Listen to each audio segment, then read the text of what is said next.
Ya, baik. Kita mulai dulu dengan tema kita hari ini, yaitu tentang on teacher. Ya, dari tulisan Agustinus sendiri, The Magistro on Teacher. Saya share screen sebentar.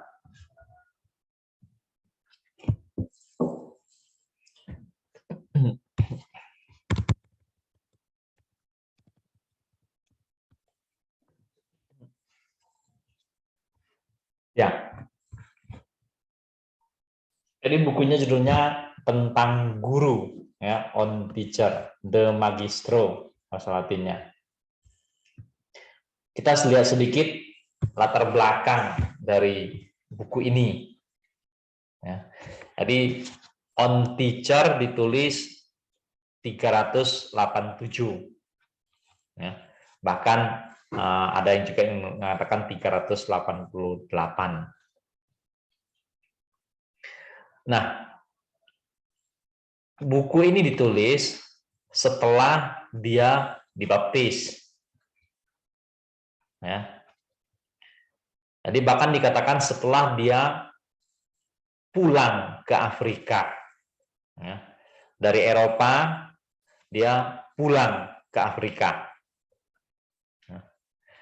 Nah, di mana isi buku tersebut itu merupakan dialog Agustinus dengan Adeodatus. Jadi diuraikan buku tersebut dalam bentuk dialog, bertanya jawab, dan seterusnya, dan sampai habis. Ya. Ada yang pertanyaannya pendek-pendek, jawabannya pendek-pendek, ada yang pertanyaan panjang, jawabannya panjang-panjang. Ya, seperti itu. Didasarkan dari dialog di Tagaste. Ya. Jadi mereka ada pulang ke tanah airnya sendiri di Afrika. Nah, tapi di sini kita juga perlu pahamin, yaitu Agustinus sudah bertobat, sudah dibaptis, sudah pulang kembali ke tanah airnya. Tapi dia belum masuk dalam pelayanan sebagai seorang imam, ya, apalagi seorang uskup. Jadi hidup dia sebenarnya pada dasarnya sudah diputuskan adalah untuk membentuk kehidupan biara, ya, monasteri istilahnya. Jadi mereka bersama-sama, keluarganya dekatnya, orang-orang dekatnya, tambah teman-teman sudah sepakat. Ya. Bahkan mereka juga sudah membicarakan tentang bagaimana nantinya ketika mereka hidup membiara itu, biaya hidupnya gimana. Itu pun sudah dirundingkan, dicari jalan keluarnya, dan sudah diputuskan bersama-sama. Nah, kondisinya seperti itu. Tapi Agustinus belum masuk dalam pelayanan sebagai imam, dan memang dia tidak punya rencana sama sekali untuk itu, tidak punya keinginan sama sekali untuk masuk dalam pekerjaan sebagai seorang imam atau pelayanan sebagai seorang imam. Nah, jadi bisa dikatakan ya pada awal-awal mereka hidup dalam komunitas itulah maka buku ini ditulis, ya, on teacher. Berikutnya kita lihat garis besar, ya. Ada yang membagi dua kelompok, ya, buku ini ada yang membaginya menjadi 3 kelompok, ya, ada yang membagi garis besarnya menjadi 2 bagian, ada yang menjadi 3 bagian. Kalau membaginya atas 2 bagian biasanya itu pasal 1 sampai pasal 10, bab 1 sampai bab 10, terus bab 11 sampai bab 14. Ya. Nah, ini mau dikatakan buku ya bisa juga, ya. Tapi juga tidak terlalu panjang ya. Ya. Tapi kalau dikatakan sebagai risalah ini terlalu panjang. Ya. Nah, kita coba lihat pasal 1 dan pasal 2. Jadi di situ bicara tentang bahasa dan tanda, ya. Bahasa di sini nanti dia pakai istilahnya adalah words, ya, kata-kata. Terus pakai sign, ya, bahasa dan tanda. Itu sebagai alat untuk mengajar.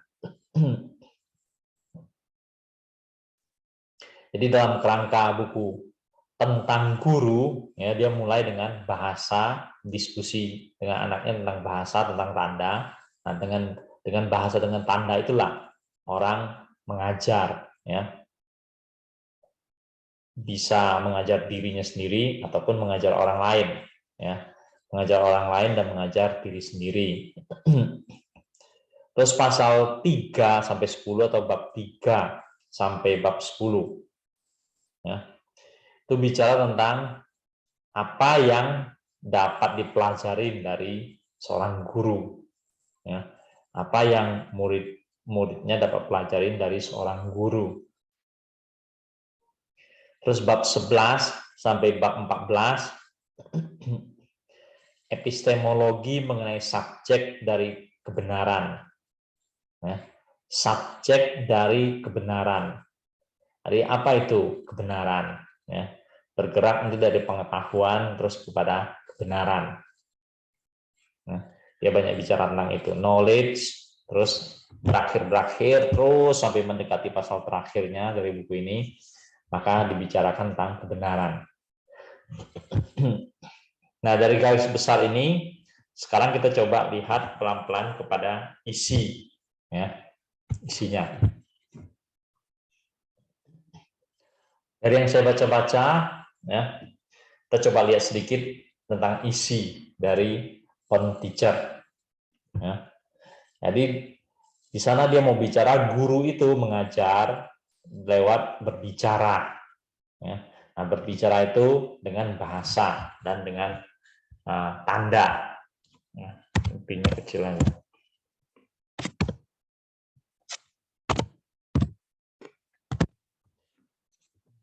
Guru mengajar melalui berbicara, dan dalam berbicara itu perlu kata-kata, bahasa, dan tanda. Ya. Jadi ketika dia bicara juga misalnya tentang dia diskusikan juga dengan anaknya tentang bagaimana tentang bernyanyi, dia bilang gitu, ya, bernyanyi. Terus jadi kalau gitu bernyanyi untuk apa? Ya. Bagi Agustinus bernyanyi pun juga ada unsur mengajar, ya. Tapi anaknya tidak merasakan begitu, ya.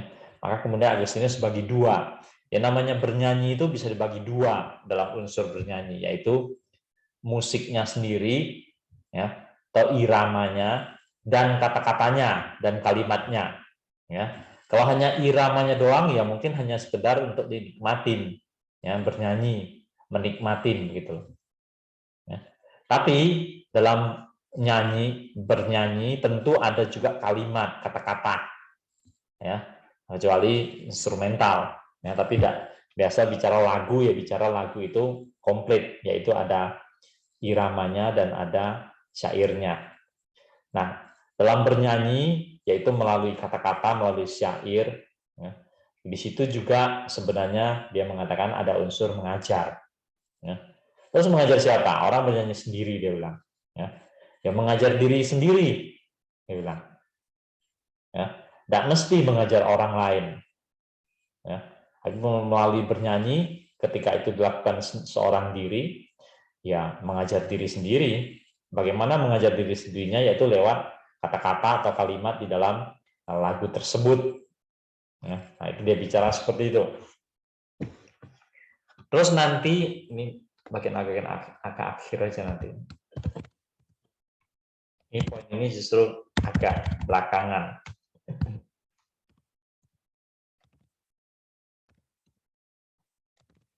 Kita lihat sedikit ini.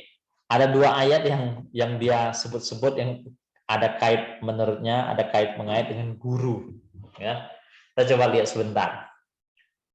Matius 29, 23 ayat 9 dan 10.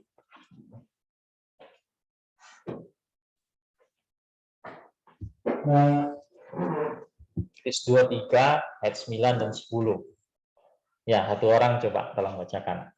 Pak Bildad.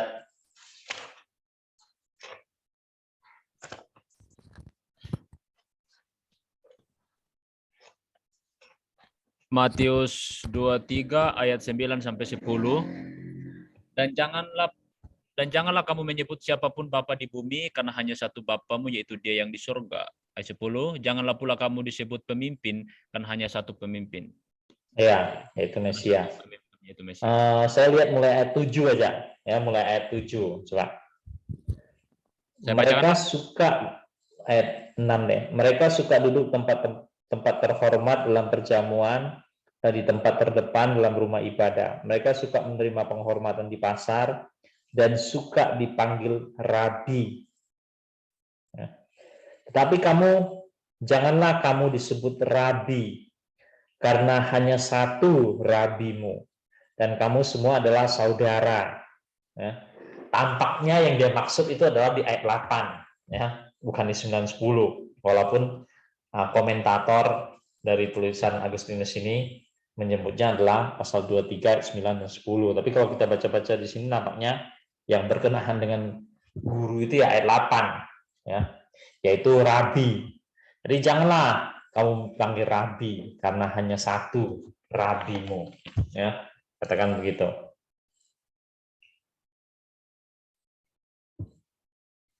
Kamu semua adalah saudara. Ya.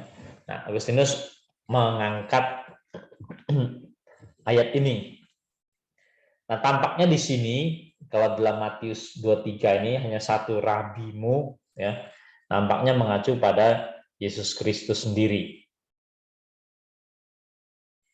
Ya, Yesus Kristus sendiri. Tapi dia tidak langsung menyebut di sini. Dalam hidup dan pelayanannya, orang-orang panggil dia rabi, ya, dia tidak menolak apa-apa, ya, tidak menolak apa-apa. Namun ayat ini dimuncul karena pengajaran pada orang-orang di dalam rangka seperti judul dalam perikop bahasa Indonesia ini, Yesus mengecam ahli-ahli Taurat dan orang-orang Farisi. Ya, notabene ahli Taurat, orang-orang Farisi adalah para rabi bagi orang-orang Yahudi. Ya, bagi orang-orang beragama Yudaisme. Tapi dia di situ menyebut jangan kamu dipanggil rabi, ya. Hanya satu rabimu dan kamu masing-masing adalah saudara. Ya, kita coba bandingkan 1 Korintus 3:16. 1 Korintus 3:16. Ya, Pak Krisna tolong baca.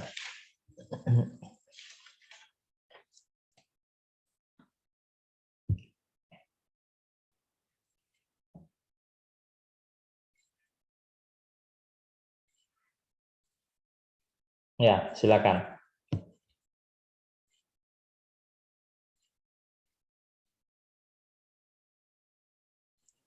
Unmute. 1 Korintus 3 ayat 16, tidak tahukah kamu bahwa kamu adalah bait Allah dan bahwa Roh Allah diam di dalam kamu? Ya. Jadi kalau dalam 1 Korintus 3 ini kita adalah bait Allah, ya, setiap orang percaya adalah bait Allah. Karena kita ini bait Allah, yang penting di situ adalah soal Roh Allah berdiam di dalam bait Allah. Ya. Roh Allah berdiam di dalam bait Allah. Jadi Roh Allah berdiam di dalam kita. Ya. Nah, kalau 1 Korintus 3:16 di sini setelah kita baca, biasanya kita akan memahami ayat ini adalah sebagai Roh Kudus. Ya, Roh Kudus. Sementara kalau Matius 23 ayat 8 itu lebih cenderung di situ menunjuk pada Yesus Kristus sendiri. Ya. Walaupun Yesus Kristus sendiri pernah juga berbicara dalam Injil Yohanes tentang dia akan mengirim penolong yang lain, ya, dan penolong yang lain itu dikatakan akan mengajar kamu, mimpin kamu ke dalam seluruh kebenaran. Ya. Nah, kalau dalam Yohanes tersebut itu bicara tentang Roh Kudus. Ya. Jadi melalui pengutipan Agustinus atas bagian-bagian Alkitab ini, dia bicara tentang guru kita satu, rabi kita satu. Ya. dan di dalam diri kita ada Roh Allah. Ya. Nah, itu yang akan, maksudnya itu adalah mengajar kita. Ya, mengajar kita. Terus orang-orang melihat, para komentator melihat karya Agustinus ini, On Teacher, itu adalah sebagai seperti poin ketiga ini. Guru hanya dapat menuntun dan menginspirasi. Ya, guru mengajar gitu.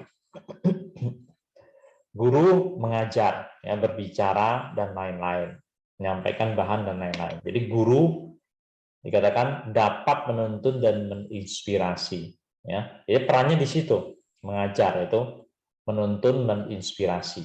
Tetapi ya, di poin 4 itu pembelajaran yang real atau yang sesungguhnya, atau analisa yang final, pembelajaran yang sesungguhnya dan analisa yang final itu sebenarnya terjadi di dalam diri anak, ya, diri siswa. Jadi walaupun misalnya gurunya bicarakan berbagai hal, ya, berbagai tema, berbagai disiplin ilmu, ya, ada termasuk mengajarnya ada bagus, ada kurang bagus dan lain sebagainya, ya. Tapi sebenarnya pembelajaran yang real dan analisa yang final itu terjadi dalam diri murid. Kita tidak bisa berbuat apa-apa di situ. Ya, tidak bisa berbuat apa-apa. Kita hanya bisa mempersiapkan, ya, bahannya bagus, ya, bahannya menarik dan lain sebagainya, ya, termasuk informasinya banyak atau cara berpikirnya bagus, ya. Tapi sebenarnya pembelajaran yang sesungguhnya atau analisa yang final tetap itu ada di tangan murid itu sendiri, ya, berada dalam diri si murid. Nah, lalu muncul juga kata-kata, ya, frase, ya. Ada orang menyebutnya frasenya pakai inner teacher, ya. Ada pakai istilah interior teacher, bahkan ada pakai internal teacher, ya. Nah, di mana melalui frase-frase ini yang Agustinus maksudkan adalah diri Yesus Kristus, ya. Inner teacher, interior teacher, internal teacher, ya. Yang dimaksud oleh Agustinus di situ adalah Yesus Kristus sendiri. Ini kembali lagi selaras dengan dia mengutip Matius 23 ayat 8. Ya. Matius 23 ayat 8. Ya. Bukan 9 dan 10. Ya, 9 dan 10 itu nampaknya karena dia apa yang namanya, mungkin komentator pakainya yang naskah yang bahasa Inggris, ataupun mengacu misalnya melihat pada naskah Alkitab mungkin yang berbahasa Latin, ya. Nah, dalam hal ini berbagai versi Alkitab bisa selisih, ya, selisih ayat. Dalam PL lebih sering terjadi itu, ya, Mazmur misalnya. Lalu poin berikutnya, ya, poin berikutnya itu kepercayaan dan otoritas itu memegang peranan yang penting dalam pembelajaran. Ya. Jadi maksudnya adalah seorang murid belajar itu banyak bergantung pada unsur kepercayaan dan unsur otoritas. Ya. Unsur kepercayaan dan unsur otoritas. Ya. Artinya dia menaruh percaya pada sesuatu atau pada seseorang. Ya. Dia menaruh hormat pada otoritas tertentu, pada orang tertentu, dan atau pada lembaga tertentu. Ya. Nah, dari situ, ya, itu faktor yang sangat mempengaruhi dalam proses pembelajaran. Ya. Karena balik lagi nanti kepada poin 4 tadi, pembelajaran yang real dan yang analisa yang final itu terjadi di dalam diri murid, ya, di dalam dirinya. Ya. Jadi bukan hal-hal luar. Nah, di mana di sini faktor yang bisa menolong hal itu adalah faktor soal kepercayaan atau keyakinan si murid, baik terhadap guru maupun terhadap materi materi pelajaran itu sendiri. Ya. Lalu juga otoritas dari guru maupun otoritas dari bahan yang disampaikan. Ya. Bahan pelajaran yang disampaikan. Apakah misalnya itu berasal dari, maksudnya adalah apakah itu berasal dari kitab suci atau dari sumber apa begitu. Ya. Nah, itu yang seringkali dia sebut sebagai menaruh percaya dan otoritas. Nah, lalu yang di poin yang terakhir itu, ini muncul juga dalam buku-buku dia yang lain. Ya, kalau Bapak Ibu nanti sudah banyak baca-baca bahan dia yang lain, ya, itu bisa temu kalimat ini. Ya, Agustinus mengatakan, kalau yang aku mengerti, tentu aku tahu. Tapi tidak semua yang aku percayai, aku tahu. Ya. Yang sudah aku mengerti, ya tentu aku tahu. Ya. Tapi tidak semua yang telah aku percayain, aku tahu. Ya. Nah, ini seringkali kalimat ini menjadi pegangan bagi orang-orang Kristen. Ya. Nah, di dalam buku ini sudah mulai muncul. Ya. Jadi dalam dialog ini sudah mulai muncul, ada kutipan-kutipan dari ayat kitab suci. Terus ada juga pemahaman Agustinus sendiri terhadap kitab suci atau penafsiran Agustinus terhadap kitab suci. Ya. Poin yang terakhir itu biasanya ambilnya dari kitab Yesaya. Ya, kitab Yesaya. Jika kamu tidak percaya, sungguh kamu tidak akan teguh jaya. Ya. Kalimat seperti itu.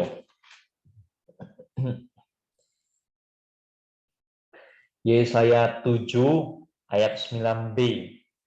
Ya.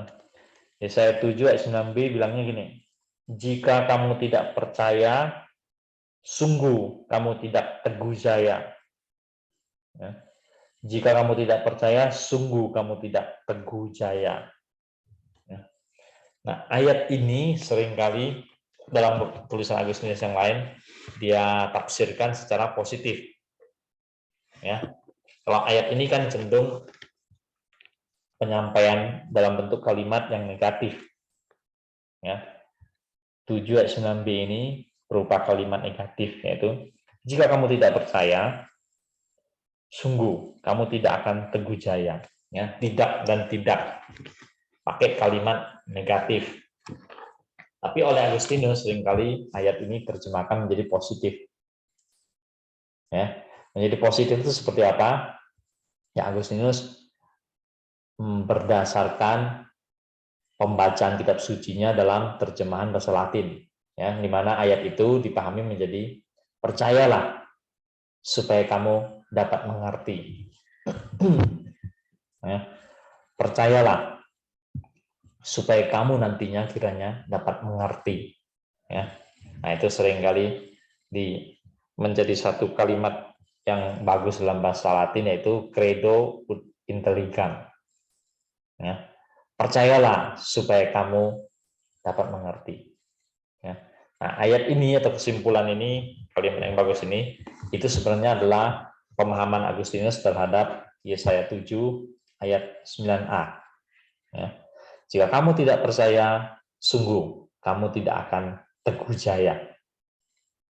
Ya, terjemahan bahasa Indonesia menjadi begitu. Ya. Jadi kalimatnya adalah negatif dan negatif. Ya. Tapi Agustinus menafsirkannya menjadi positif. Ya. Percayalah, percaya dulu, baru kamu akan mengerti. Ya. Nah, begitu. Banyak orang Kristen yang membicarakan tentang Agustinus sering mengutip kalimat tersebut. Ya.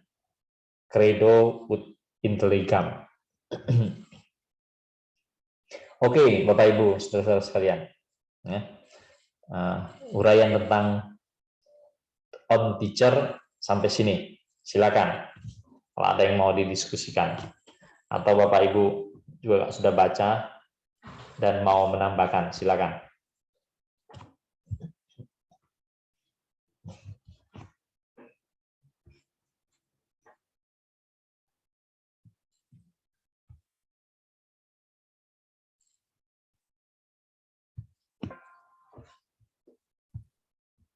Ali. Ya. Pak, ini berarti yang aku tahu, yang aku mengerti, aku tahu itu berarti intinya itu murid harus percaya kepada gurunya atau bagaimana? Karena kepercayaan dan otoritas memegang peranan penting dalam pembelajaran. Itu walau sebenarnya murid masih tidak ada masih pikirannya masih kosong begitu, apakah dia harus mempercayakan sepenuhnya kepada pengajaran gurunya itu atau bagaimana, Pak? Nah, di situ sih tidak bicara langsung dalam kait-mengait terhadap gurunya itu, ya. Tapi lebih cenderung bicara tetap materi pembelajaran, ya, atau bahan-bahan informasi-informasi berkaitan dengan pengetahuan yang bisa didapatkan oleh orang-orang dalam hidup ini, ya. Macam-macam sumber bisa, ya. Jadi itu bicara secara umum, ya, bisa bicara kalau dalam kondisi umum kita bisa bicara mungkin dari bahan yang dia baca sendiri, ya, atau dia dengar dari mana gitu, ya, atau dia dapatkan dari mana, ya, berbagai macam pengetahuan, sumber informasi begitu, ya. Nah, jadi dalam proses orang belajar bagi Agustinus prinsipnya adalah kalau yang dia sudah bisa mengerti, ya, kalau sudah bisa mengerti itu artinya sudah melalui proses pembelajaran, ya. Berbagai hal yang sudah melalui proses pembelajaran atau dia pernah mikirkan, ya, satu tema tertentu atau satu topik tertentu. Dia sudah baca atau dia dengar orang menjelaskan dan seterusnya, atau dia sendiri memikirkannya, terus dia merasa bahwa dirinya sudah mengerti tentang tema itu atau topik itu. Nah, maka dia bilang kalau dia sudah mengerti, ya dia tahu. Berarti dia tahu. Ya. Tapi ada banyak hal dalam hidup kita itu yang kita selama ini percayai saja, ya, terima percaya. Ya. Tidak semuanya itu kita tahu. Ya. Jadi banyak hal dalam hidup kita ya kita terima-terima aja. Terima-terima, ada yang tidak kita percaya ya sudah. Tapi banyak hal juga kita terima-terima ya kita percayain. Padahal kita belum mengerti kan. Ya. Ada banyak hal begitu di dunia ini. Ya. Termasuk terhadap teknologi gitu. Termasuk ada kejadian tertentu. Ya. Ada peristiwa tertentu kita dengar dari orang, atau kita baca di koran dan lain-lainnya. Kita baca gitu. Terus kita nyatakan saya percaya nih. Ya. Atau sebaliknya saya tidak percaya. Ya. Saya percaya, ya saya percaya. Apalagi kalau bicara tentang hal-hal yang lebih rumit, ya, tentang pengetahuan dalam ilmu atau tentang pengajaran-pengajaran doktrinal dalam kitab suci. Kebanyakan kita awalnya ya sudah terima aja, percaya aja gitu. Nah, tapi dalam segala hal dalam hidup kita sampai saat ini yang kita selama ini kita terima, kita percaya aja, ya masih ada hal-hal yang kita tidak tahu. Nah, kita belum pahamin. Tapi ya terima kita kan, terima gitu. Tapi kadang-kadang nanti suatu hari yang sudah kita terima, kita percaya itu, suatu hari kadang-kadang ada di antaranya yang kita menjadi mengerti. Dulunya kita tidak mengerti apa-apa, cuma terima doang, ya kita percaya doang. Tapi seiring mungkin bertambahnya usia, seiring mungkin juga bertambahnya pengalaman, atau banyak peristiwa yang kita hadapi, jatuh bangun dan lain sebagainya, atau kita lihat dari pengalaman hidup orang lain, ya satu hari kita menjadi mengerti. Ya. Jadi ada banyak hal begitu dalam hidup kita. Awalnya kita terima-terima aja, kita terima terus kita percayai. Tapi waktu itu tidak mengerti kita, ya, terima aja, percaya aja. Ya. Suatu saat mungkin kita menjadi paham, atau sebaliknya suatu saat kita menjadi sadar, yaitu salah. Ada kejadian yang kita dengar fakta, atau fakta, orang cerita satu fakta. Kita terima-terima aja, kita percaya aja. Tapi sampai satu saat mungkin ya menjadi kita tahu wah nggak benar itu. Ya. Termasuk kalau kita bicara bohong gitu, ya, orang itu bohong misalnya. Ya. Tapi toh pada awal-awalnya kebanyakan kita terima-terima aja. Percaya aja. Nah, cuman semua banyak hal ya, semua yang kita telah terima kita percayain, semua yang kita sebagian ada yang kita tolak, tapi semua yang kita terima percayain itu ya belum tentu semuanya kita tahu. Ya. Ada hal-hal yang kita tidak tahu, ya, tapi kita terima duluan. Ya dalam hidup manusia banyak kan begitu.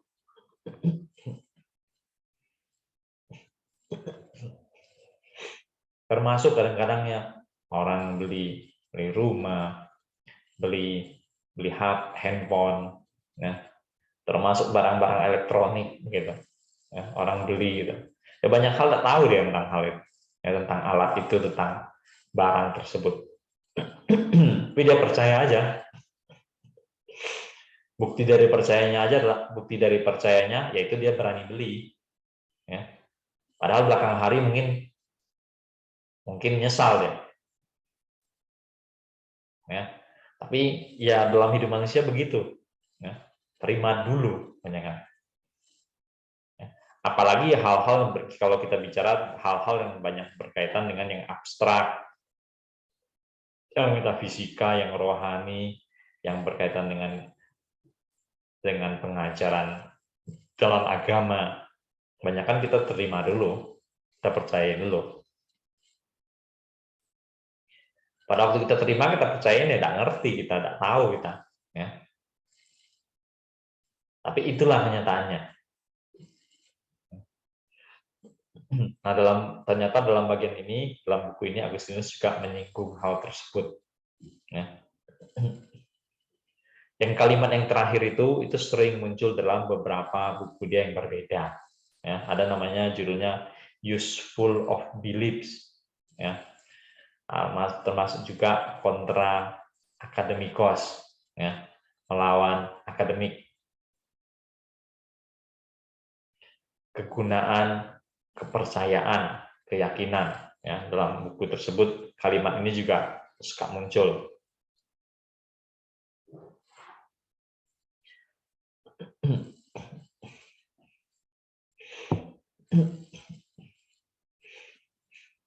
Ya, oke. Di pembahasan dia berkaitan dengan guru itu berujung terakhirnya di dalam buku On Teacher itu terakhir-terakhirnya dia menyinggungnya kepada Kristus, ya, sebagai guru karena dialah kebenaran, ya, dialah kebenaran.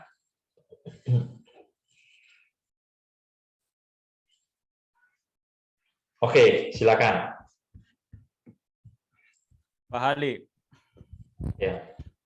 Ya, apa namanya? Saya memang belum baca semua ya, tapi saya coba melihat sampai yang terakhir itu ditutup oleh anaknya itu Adeodatus itu begitu.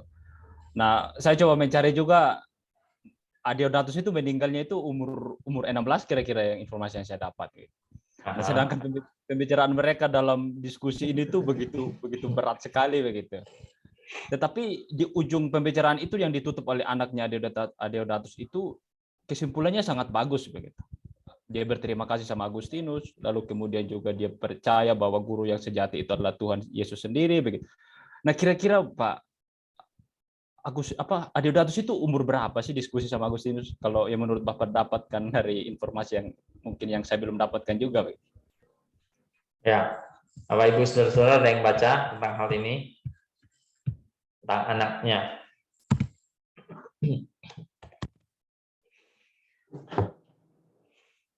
Jadi di dalam confession, ya, dalam confession dia sempat menyinggung buku ini On Teacher. Ya, kita ingat buku ini ditulis lebih dulu. Buku ini On Teacher ditulis lebih dulu. Confessions ditulis lebih belakangan. Ya, sehingga di dalam confession ada bagian di mana Agustinus sempat menyinggung tentang buku ini. Ya. Nah, Adeodatus digambarkan ketika dalam diskusi dalam buku On Teacher ini usianya adalah 16 tahun. Ya. 1-2 tahun kemudian baru Adeodatus meninggal. Ya, jadi setelah buku ini selesai, buku ini disebarkan, belakangan hari 1-2 tahun kemudian barulah anaknya meninggal. Ya, jadi ketika buku ini ditulis atau ketika dialog ini berlangsung, ya, itu komentator mengatakannya umur Adeodatus 16 tahun. Ya. Kalau 16 tahun ya sebenarnya lumayan. Ya. 16 tahun itu ya kecil, ngomong kecil ya juga tidak kecil. Ya. Sudah matang, ya, dewasa gitu. Ya. Kalau kita mau sebut dengan istilah secara psikologis yaitu sudah dewasa, tidak akil balik. Ya. Sudah matang, dan kalau kita bicara sosiologis berarti bisa bertanggung jawab atas dirinya sendiri. Ya, kalau sudah seperti itu artinya dia bisa berpikir mandiri. Ya, istilahnya dalam kitab Roma itu udah tahu membedakan yang baik, yang benar. Ya.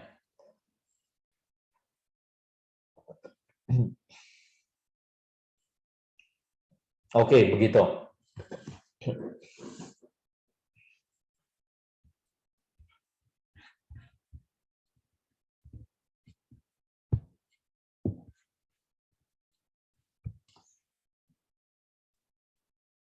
Silakan, Bapak Ibu saudara yang lain yang baca ada bagian-bagian ini, ada yang mau di-sharingkan juga, silakan. Mungkin saya lagi. Oh, silakan Bu. Silakan. Pak Beda dulu. Hal apa refleksi aja sih Pak ketika membaca beberapa bagian. Kelihatannya Agustinus itu pengajar yang baik begitu buat saya, karena dia tidak memaksakan kehendaknya kepada sekalipun itu anaknya sendiri begitu. Ketika dia menemukan kesalahan-kesalahan dalam diskusi, hal-hal yang tidak benar itu, dia berusaha untuk mengajarkan kebenaran dengan sebuah diskusi yang baru lagi begitu, sehingga anak itu tidak dipaksa oleh kehendak gurunya, tetapi dia menemukan pada akhirnya kebenaran itu sendiri melalui diskusi. Itu sih, poin itu cukup muncul beberapa kali ya di dalam dialog ini. Ada jawabannya yang benar sebagian, dibilang benar sebagian, tapi ada yang kurang gitu. Ya. Ada jawaban yang salah, ya dibilang salah, terus diajak lagi berpikir lagi, ya seperti itu. Nah, jadi memang terlihat sekali unsur diskusi yang apa ya? Duduk sama rendah, berdiri sama tinggi begitu. Kira-kira begitu diskusinya. Ya, padahal kita tahu ya diskusi di situ diskusi seorang ayah dengan anak. Ya, tapi Agustinus memperlakukan anaknya sebagai seorang yang mandiri, yang dewasa. Sehingga diskusinya terjadi seperti ya dialog dua orang dewasa. Ya, dua orang yang seumur, tampak begitu di dalam On Teacher.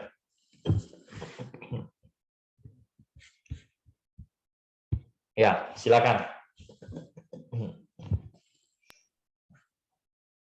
Ya Pak Ali. Kalau lihat hitung-hitungan umur itu, kalau Agustinus sendiri malah di usia segitu itu dia sudah, kalau kita lihat hitungannya ya, dia bukan hanya di sekolah tinggi, tetapi dia kemudian setelah dia sekolah tinggi dia sudah malah mengajar itu ya Pak Ali. Menurut catatan di tahun 373 itu dia sudah mengajar di Tagaste itu. Nah, saya melihatnya tulisan ini berarti kan tulisan dari seorang yang ya sudah punya pengalaman mengajar sekian lama, begitu, dan menarik pandangan dan keyakinannya yang sedemikian bisa dimunculkan dengan anaknya itu. Nah, yang saya pikirkan itu adalah, saya pikir ini prinsip yang bisa jadi tidak hanya sekedar bicara soal guru secara umum, tetapi juga guru di dalam gereja. Itu pikiran saya, Pak Ali. Nah, apakah hal ini juga nampak atau muncul di dalam pelayanan Agustinus kemudian ketika dia menjadi seorang imam dan kemudian bahkan nanti ke depan menjadi seorang uskup juga. Kalau kita perbandingkan dengan konteks kita disebut guru ini kan tidak hanya mengacu di guru di sekolah. Para karakteristik guru ini bahkan kita sendiri kan disebut guru Injil bagi yang belum pendeta gitu ya Pak Ali. Nah, apakah itu kelihatan di dalam karya-karya Agustinus yang lain dan atau di dalam dia melaksanakan fungsinya sebagai imam kemudian? Itu Pak Ali. Ya. Jawabannya kita bisa dapat sebenarnya, ya, di beberapa bagian, ya. Tapi tidak harus baca banyak-banyak, baca sedikit aja bisa tahu, ya. Pertanyaan ini bisa langsung mendapatkan jawaban. Ya, yang jelas tadi seperti yang Ibu Rina analisa, dulu waktu masih sudah selesai dia kuliah, dia sudah mengajar. Mengajarnya bahkan di Afrika sendiri, lalu berpindah nyebrang ke Eropa. Ya, di Eropa mengajarnya di Roma, Milan. Ya. Dan dia juga pernah menghadapi ya macam-macam murid gitu loh. Termasuk dia merasa tidak tahan dengan ada murid-murid yang dalam tanda petik agak nakal.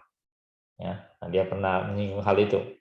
Terus menjalani tugasnya sebagai guru sampai dia bertobat, kemudian sampai memutuskan berhenti dan sekarang balik ke Afrika.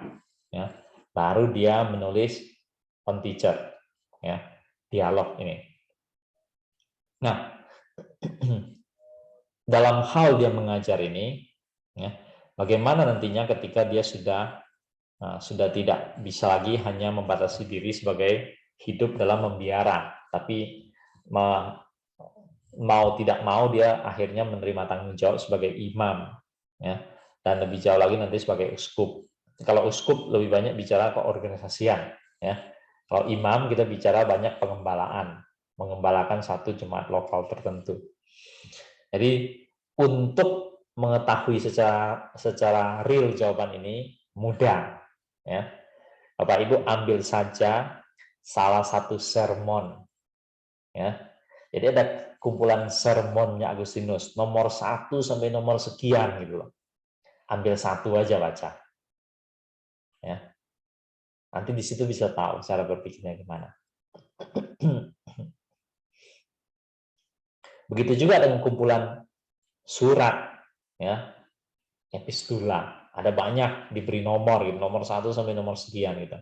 Surat nomor 1 misalnya dari siapa kepada siapa, ya.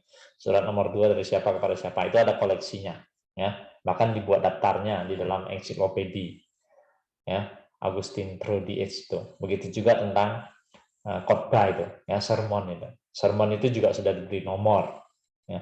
Kalau Bapak Ibu bisa ambil satu aja, pilih satu, baca. Jadi tahu nuansanya, ya. Terjemahan bahasa Indonesia juga sudah ada, ya. Terjemahan bahasa Indonesia itu hanya diterjemahkan khotbah menjelang Natal, ya. Khotbah Agustinus menjelang Natal itu sudah diterjemahkan dalam bahasa Indonesia menjadi satu buku, ya, oleh penerbit Canisius, ya.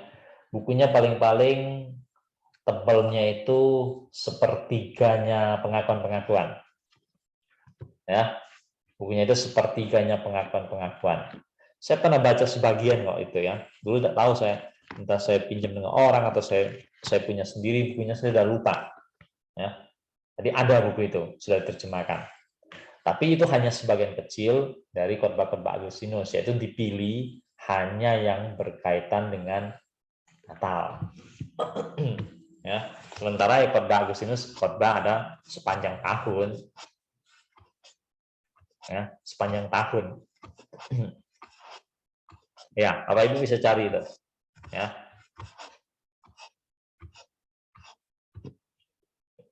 Ya, tanggapan saya begitu.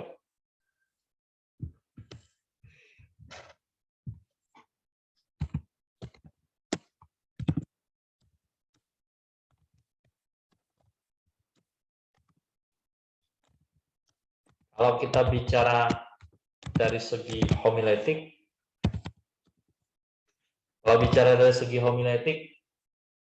kelihatannya sih Agustinus dalam hidup pelayanannya khotbahnya tidak berapi-api seperti orang-orang KKR, ya, tidak berapi-api seperti tipe-tipe pengkhotbah KKR, ya.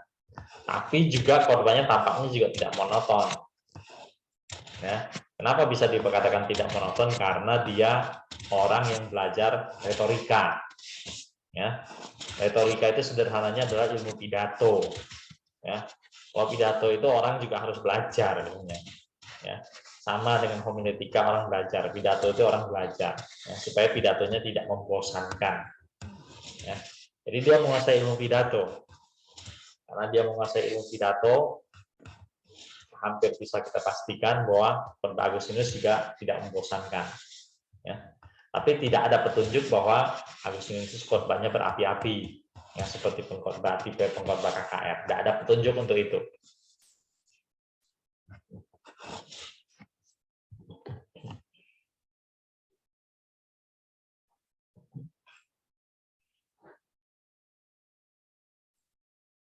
Di dalam bukunya Posidius, jangan-jangan ada satu bab yang membahas hal ini, ya. Jadi coba Bapak Ibu bisa cari-cari, yang tempo hari sudah pernah di-share itu, ya, pernah di-share. Temannya Posidius menulis riwayat hidup Agustinus. Ya, jangan-jangan di situ jangan-jangan ada satu bab yang menulis, ya. Yang jelas dalam buku itu tentang makanannya pun ditulis, ya. Makanan sehari-hari di biara atau makanan sehari-hari dari Agustinus itu pun ditulis oleh Posidius.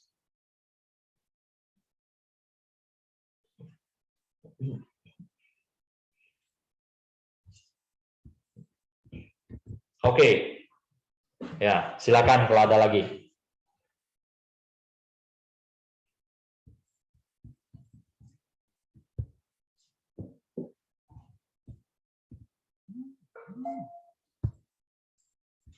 Kalau tidak ada, kita bisa istirahat sebentar.